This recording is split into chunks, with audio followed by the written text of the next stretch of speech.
지금부터 제가 들려드릴 이야기는 어쩌면 여러분이 뉴스에서 스쳐 지나가듯 보셨을지도 모르는 사건입니다.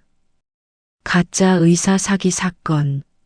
네, 그 건조한 헤드라인 속에 숨겨진, 짓물러 터진 제 진짜 인생에 대한 이야기입니다. 여러분은 믿음이라는 단어의 무게를 얼마나 믿으시나요? 저는 10년이 넘는 시간 동안 제 옆에 누워 잠든 남자를 세상 그 누구보다 믿었습니다. 그는 저에게 남편이었고 존경하는 의사 선생님이었으며 제 인생의 전부였습니다. 하지만 그 모든 것이 정말 토씨 하나 빠뜨리지 않고 그 모든 것이 연극이었다면 여러분은 감당하실 수 있으시겠습니까? 우리의 시작은 평범하고도 달콤했습니다. 지인의 소개로 만난 그 사람 조영호. 그는 지방 소도시에서 꽤 이름난 정형외과 원장이었습니다. 훤칠한 키에 서글서글한 인상, 무엇보다 환자들을 대하는 태도가 너무나 따뜻해 보였습니다. 의사는 권위적인 직업이 아니에요. 아픈 사람들의 이야기를 들어주는 게 첫 번째죠. 그가 입버릇처럼 하던 그 말이 저는 참 좋았습니다. 결혼 생활은 꿈만 같았습니다. 그는 바쁜 와중에도 가정에 충실하려 노력했죠. 저는 그런 그가 안쓰러워 매일 새벽같이 일어나 도시락을 쌌습니다. 행여나 수술 중에 배라도 고플까봐 간호사분들 간식까지 챙겨서 병원으로 날랐습니다. 병원 문을 열고 들어서면 느껴지는 그 특유의 소독약 냄새, 그리고 하얀 가운을 입고 바쁘게 움직이는 남편의 모습. 간호사들이 원장님, 사모님 오셨어요. 하고 반겨줄 때 느껴지던 그 묘한 뿌듯함. 저는 제가 의사 사모님이라서가 아니라 저렇게 훌륭한 사람의 아내라는 사실이 자랑스러웠습니다. 밤이면 남편은 서재에 틀어박혀 늦게까지 공부를 했습니다. 두꺼운 영어 원서들을 쌓아놓고 끙끙대는 뒷모습을 보며 저는 과일 쟁반을 살며시 내려놓고 나오곤 했죠. 얼마나 힘들까. 환자들 살리겠다고 저렇게 밤낮 없이 노력하는데 그때 제가 흘린 감동의 눈물들이 훗날 피눈물이 되어 흐를 줄은 정말 꿈에도 몰랐습니다. 균열은 아주 미세한 틈에서 시작되었습니다. 마치 댐이 무너지기 전 실금 사이로 물이 새어나오듯 말이죠. 어느 날부턴가 병원 홍보 영상이나 지역 커뮤니티에 이상한 댓글들이 달리기 시작했습니다. 처음엔 대수롭지 않게 넘겼습니다. 워낙 남편 병원이 잘 되니까 주변 경쟁 병원에서 시기를 하나보다 생각했죠. 그런데 댓글의 수위가 점점 심상치 않아졌습니다. 여기 원장 돌팔이임. 주사 맞고 무릎 다 나갔음. 친절한 척 쩔더라. 돈에 미친 인간. 야, 조영호. 너 밤길 조심해라. 사람 인생 망쳐놓고 발 뻗고 잠이 오냐? 단순한 악플이라기엔 너무 구체적이고 너무나 원색적인 비난들. 가슴이 덜컥 내려앉았습니다. 퇴근한 남편에게 조심스레 이야기를 꺼냈습니다. 여보, 아무래도 이거 신고해야 할 것 같아. 당신 명예훼손이잖아. 그때 남편의 반응이 잊히지 않습니다. 평소 같으면 그래. 누가 그랬을까? 하며 차분하게 물었을 사람이 갑자기 버럭 화를 내더군요. 아, 쓸데없는 짓 하지 마. 내가 알아서 한다니까? 당신은 집안일이나 해. 그의 눈빛이 흔들리고 있었습니다. 불안, 초조, 그리고 공포. 의사로서의 자부심이 강하던 사람이 왜 악플러 뒤에 숨으려는 걸까? 저는 그날 밤 잠든 남편 몰래 탐정 사무소 명함을 검색했습니다. 남편을 의심해서가 아니었습니다. 남편을 괴롭히는 저 악질적인 스토커를 제 손으로 잡아서 남편의 짐을 덜어주고 싶었을 뿐입니다. 그게 지옥으로 가는 급행열차 티켓인 줄도 모르고요. 탐정에게 의뢰한 지 며칠 뒤 결과가 나왔습니다. 범인의 IP 주소와 신상 정보. 저는 서류 봉투를 열어보고 제 눈을 의심했습니다. 이름 김윤정, 직업 정직한 마디병원 수간호사. 김간호사. 우리 병원 개원 멤버이자 남편이 친동생처럼 아끼던 그 김간호사라고. 저는 배신감에 치를 떨며 그녀를 불러냈습니다. 조용한 카페 구석. 그녀는 죄인처럼 고개를 푹 숙이고 앉아 있었습니다. 윤정 씨, 정말 실망이야. 우리가 윤정 씨한테 어떻게 했는데? 돈 때문이야? 옆 병원에서 돈 더 준대? 제 목소리가 분노로 떨렸습니다. 그런데 그녀가 고개를 들었을 때 그녀의 얼굴은 탐욕이 아닌 공포로 얼룩져 있었습니다. 그녀는 제 손을 덥석 잡으며 울먹였습니다. 사모님, 저 돈 받은 거 아니에요. 저 정말 무서워서 그래요. 무섭다니? 뭐가? 원장님, 이상해요. 뭐가 이상하다는 거야? 수술할 때요. 기본적인 것도 몰라서 버벅거릴 때가 많아요. 처방전도 자꾸 틀려서 약국에서 전화 오고요. 무엇보다 원장님한테 주사 맞은 환자들이 낫질 않아요. 염증이 생기고 괴사가 오고. 사모님, 원장님 진짜 의사 맞아요? 머리를 한 대 얻어맞은 것 같았습니다. 의사가 맞냐니. 그게 무슨 말도 안 되는 소리야. 하지만 그녀의 떨리는 눈동자는 거짓을 말하고 있지 않았습니다. 설마. 아니야. 내가 10년을 같이 살았는데 매일 밤 공부하던 그 사람이. 하지만 의심의 씨앗은 이미 제 가슴 속에 뿌리를 내리고 말았습니다. 저는 탐정에게 다시 전화를 걸었습니다. 악플러 조사는 끝났고요. 이제 제 남편 뒷조사 좀 부탁드립니다. 아주 샅샅이요. 남편은 주말마다 서울로 학회를 간다고 했습니다. 최신 의료 기술을 배워야 환자들을 더 잘 고치지. 그 말을 철석같이 믿었던 저는 주말마다 독수 공방하며 남편의 열정을 응원했었죠. 탐정과 함께 남편의 차를 뒤쫓아 서울로 향했습니다. 압구정의 한 고급 미용실 앞에서 남편의 차가 멈추더군요.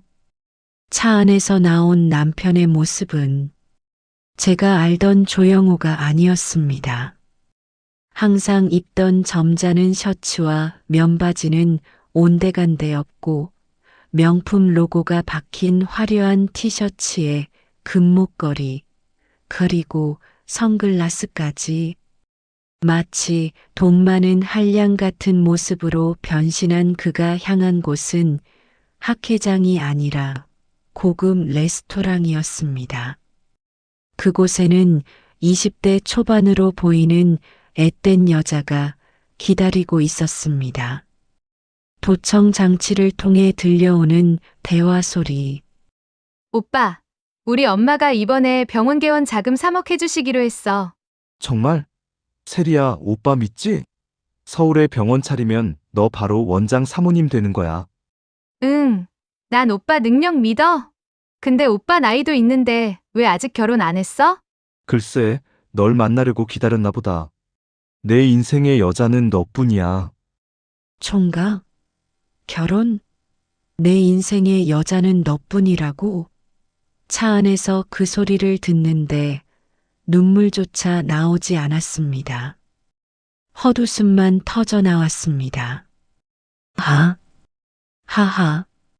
미친 사람처럼 웃었습니다. 저 인간은 지금 불륜을 저지르는 게 아니었습니다. 사기를 치고 있는 겁니다. 저 여자도, 저 여자의 부모님도, 그리고 나도 모두 저 인간의 연극 속 엑스트라에 불과했던 겁니다. 당장 뛰어들어가 머리채를 잡고 싶었지만 탐정님이 저를 말렸습니다. 사모님, 참으세요. 지금 잡으면 단순 치정극으로 끝납니다. 김 간호사가 말했던 위험하다는 말, 의사 면허까지 확인해 봐야 합니다. 더 큰 게 있어요. 그날 밤 남편이 술에 취해 잠든 사이 저는 서재로 들어갔습니다. 판도라의 상자를 여는 심정으로 그의 개인 금고를 열었습니다. 각종 계약서와 통장들 사이에서 남편의 의사 면허증 사본을 찾아냈습니다. 면허번호 제103XXXX호, 성명 조영우, 겉보기엔 멀쩡해 보이는 면허증. 하지만 손끝에 닿는 종이의 질감이 묘하게 달랐습니다. 저는 떨리는 손으로 노트북을 켜고 보건복지부 면허 조회 사이트와 의사 커뮤니티를 뒤지기 시작했습니다. 그리고 의사 면허 번호 부여 규칙을 찾아냈죠. 남편이 면허를 땄다고 주장한 2015년. 그의 면허를 딴 의사들의 번호 대역은 11만 번대였습니다. 그런데 남편의 면허 번호는 10만 번대 초반. 시기가 맞지 않았습니다. 결정적으로 탐정님이 보내온 팩스 한 장이 제 심장을 멈추게 했습니다. 조회 결과 조영우 최종 학력 5상업 고등학교 졸업 경력 XX병원 원무과 3년 근무. 의대가 아니었습니다. 고졸이었습니다. 원무과에서 행정 업무를 보며 주어들은 의학용어, 어깨너머로 본 수술 장면들. 그게 전부였습니다. 그 얄팍한 지식으로 의사 가운을 입고 메스를 들고 사람의 몸에 주사 바늘을 꽂아댔던 겁니다. 밤마다 서재에서 공부하던 모습? 공부가 아니었습니다. 들키지 않기 위해 대본을 외우듯 의학 용어를 암기하고 있었던 겁니다.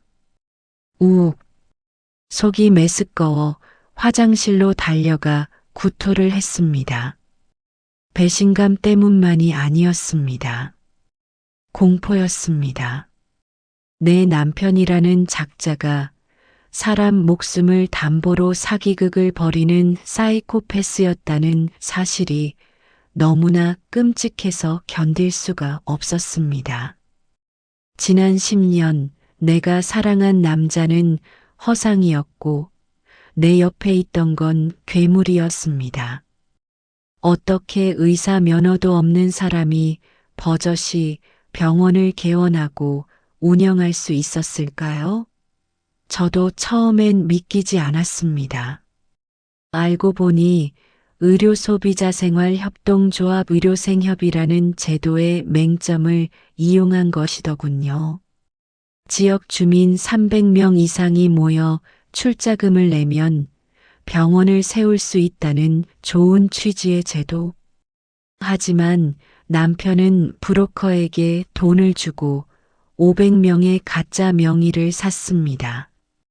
소위 바지 조합원들을 내세워 병원을 설립하고 자신이 이사장 자리에 앉아 주인 행세를 한 겁니다. 법적으로는 의료인을 고용해야 했지만 그는 페이 닥터들을 고용했다가 해고하기를 반복하며 교묘하게 자신이 진료를 받습니다. 시골 노인분들은 그저 원장님, 원장님 하며 그를 따랐고 그는 그 맹목적인 믿음을 이용해 불필요한 고가의 비급여 주사를 남발했습니다. 건강보험공단에 청구한 부당 이득금만 수십억, 내연녀에게 뜯어낸 돈 3억, 그리고 제 친정 부모님이 병원 확장하라고 대출받아 빌려주신 5억까지. 그의 범죄는 단순히 가짜 의사 흉내에 그치지 않았습니다. 그는 모든 사람의 고열을 빨아먹는 기생충이었습니다. 저는 울지 않기로 했습니다. 대신 가장 잔인하고 확실한 방법으로 그를 무너뜨리기로 결심했습니다. 그가 가장 빛나는 순간, 가장 높은 곳에 있을 때 나락으로 떨어뜨려야 했으니까요. D-데이는 병원 확장 이전 기념식 날이었습니다. 지역 유지들, 국회의원, 그리고 남편이 사기치고 있는 내연녀 세리 씨의 가족들까지 모두 초대했습니다. 남편은 아무것도 모른 채 세상에서 가장 성공한 남자의 표정으로 단상에 올랐습니다. 존경하는 내외 귀빈 여러분. 제가 이 자리에 올 수 있었던 건 오로지 환자분들의 건강만을 생각하는 저의 진심과 그의 뻔뻔한 연설이 절정에 달했을 때 제가 무대 뒤편의 조명실로 들어갔습니다. 그리고 미리 준비한 영상을 재생했습니다.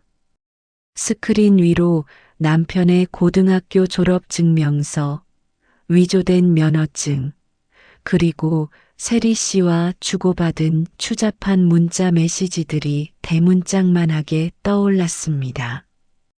웅성거리는 소리, 비명소리, 이게 뭐야? 조 원장, 저거 사실이야? 남편의 얼굴이 하얗게 질려 굳어버렸습니다. 아니, 이거 누가 조작한 겁니다. 끄라고 해. 당장. 꺼. 발악하는 그를 향해 제가 마이크를 잡고 걸어나갔습니다. 또각, 또각. 제 구두 굽소리가 식장 안의 정적을 갈랐습니다. 조작 아니야. 여보. 아니, 조영호 씨. 지연아. 너 왜 그래? 미쳤어? 미친 건 너지 10년 동안 의사 놀이 하니까 재밌었니? 그때 식장 문이 열리고 경찰들이 들이닥쳤습니다. 조영호 씨, 의료법 위반, 사기, 사문서 위조, 및 행사, 특정경제범죄 가중처벌법 위반 혐의로 체포합니다. 경찰이 수갑을 채우는 순간에도 그는 소리쳤습니다. 이거 놔. 내가 고친 환자가 몇 명인데. 나 의사야. 내가 의사라고. 저는 그 앞으로 다가가 그토록 그가 아끼던 매일 아침 제가 다림질해 주었던 하얀 가운의 깃을 잡았습니다. 그리고 있는 힘껏 잡아 뜯었습니다. 우지끈 하는 소리와 함께 단추가 튀어나갔습니다. 벗어. 그 더러운 껍데기. 넌 의사가 아니라 그냥 범죄자일 뿐이야. 그의 눈에서 처음으로 도끼가 사라지고 비굴한 두려움이 차오르는 걸 보았습니다. 끌려가는 그의 뒷모습을 보며 내 10년의 세월도 함께 끌려가고 있음을 느꼈습니다. 그 일이 있고 난 후 병원은 폐쇄되었고 그는 징역 7년을 선고받았습니다. 면회실에서 만난 그는 여전히 반성하지 않더군요. 내가 나가면 다시 시작할 수 있어. 나 손기술 좋은 거 알잖아. 네가 탄원서 좀 써줘. 기가 막혀서 웃음만 나왔습니다. 리플리 증후군. 자신의 거짓말을 진실로 믿어버리는 병. 그는 감옥에 갇혀서도 여전히 의사라는 망상 속에 살고 있었습니다. 저는 그 길로 이혼 신고를 마쳤습니다. 물론 그가 남긴 빚더미와 상처는 오롯이 제 몫으로 남았습니다. 사람들은 저를 보고 수군거립니다. 어떻게 10년을 모를 수가 있어? 바보 아니야? 네, 바보였을지도 모릅니다. 너무 사랑해서, 너무 믿어서 의심이라는 것 자체를 죄악이라 여겼던 바보.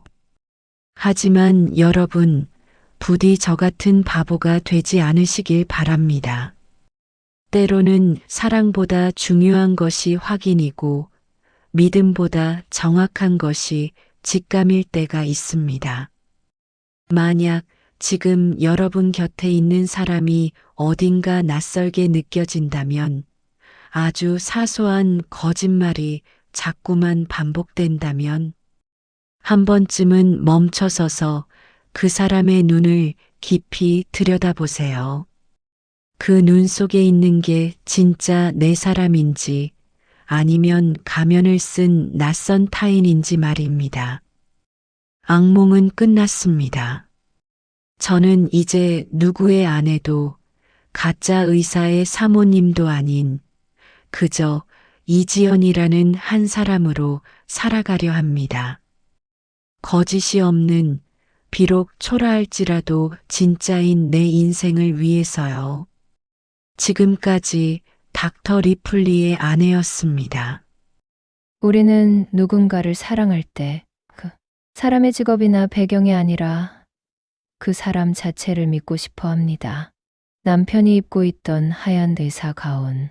그것은 단순한 작업복이 아니라 아내의 눈과 귀를 가리기 위한 완벽한 가면이었습니다. 가장 가까운 사람에게 속았다는 배신감, 그리고 내 인생이 부정당했다는 상실감.